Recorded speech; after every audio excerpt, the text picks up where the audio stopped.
one of the things that I teach my students when they're writing is to get the critical spirit the hell out of the way to begin with. Because what people try to do is produce and edit at the same time. Yeah. And you actually can't do that. What you have to do is open yourself up to the creative process and all of its errors.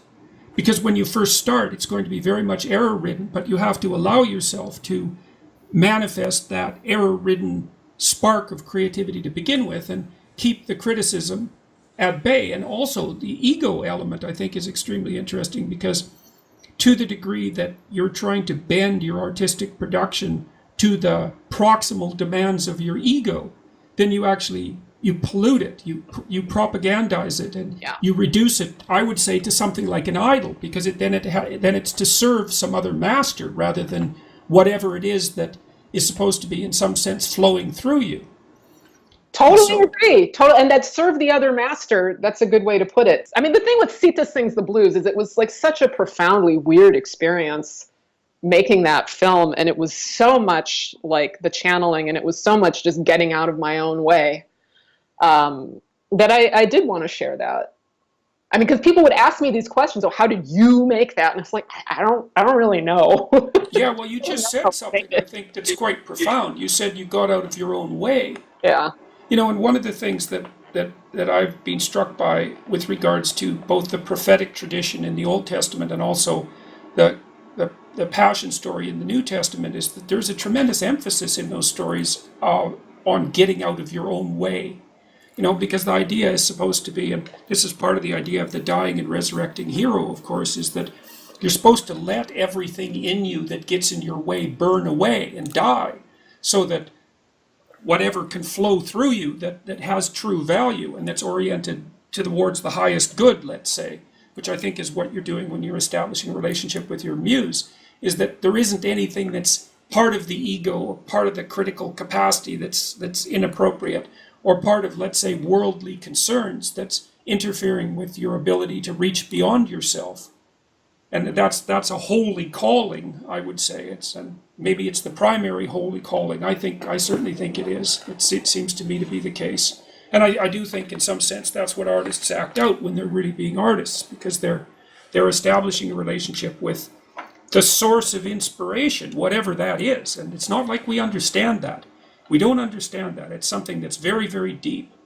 Yeah. I do believe that regarding it as something that comes from elsewhere, something bigger than yourself, is for me helpful. I don't like this idea that it's all me. I'm connected to other people. I'm connected through culture and through language, which is culture, and through art, which is culture. I mean, I'm just like a fish swimming in a sea of culture. Right. And what we call creating is really, absorbing and processing all of this culture that I'm a part of, and just expressing a little bit out.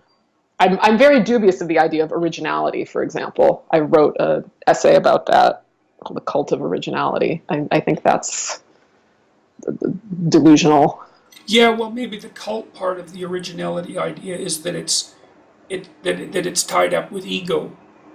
Yeah. It's that, because I think that people can be spectacularly original, but I don't know if you get to attribute that to their ego, to that part of them that you call me. And the mind is a very strange place, because there's obviously a part of it that we identify with as ourselves. That would be the me, that would be the ego, and it's obviously and it's the thing, I think, that is capable of generating egotistical criticisms and standing on principles for self-defense or for dominance display or something like that. That's, it's sort of it operates at a relatively low level of moral virtue.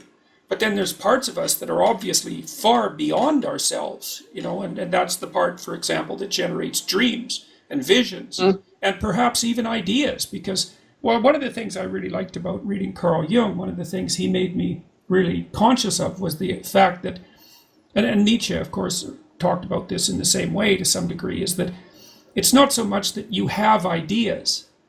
It's that, one, you could say, no, don't be so sure about that. The ideas have you. Yeah. So there's that. And then the next thing is, well, it isn't so much that you think up the ideas, it's that you encounter them if you open yourself up to the possibility of encountering them. And it is like a process of discovery rather than a process of origination, let's say. When you're engaging in the creative process with whatever it is that you're praying to, let's say, that you're opening yourself up to something that's beyond you. Now, you could say that that comes from deep within the human psyche, which is a psychoanalytic way of thinking about it, and I think a reasonably appropriate way of thinking about it. But I don't think it's any more reasonable in some sense than generating the hypothesis that you're opening yourself up to unknown forces in the cosmos, because I think that's just as intelligent an account for the phenomena as the former one. I mean, we are in contact with things that are beyond us, and I do think that that's a large part of what the artist actually demonstrates and keeps in front of people. I think beauty in particular is a powerful force for that, and that's, I mean, when I've watched your videos, really they're so beautiful that they virtually bring me to tears. Aw.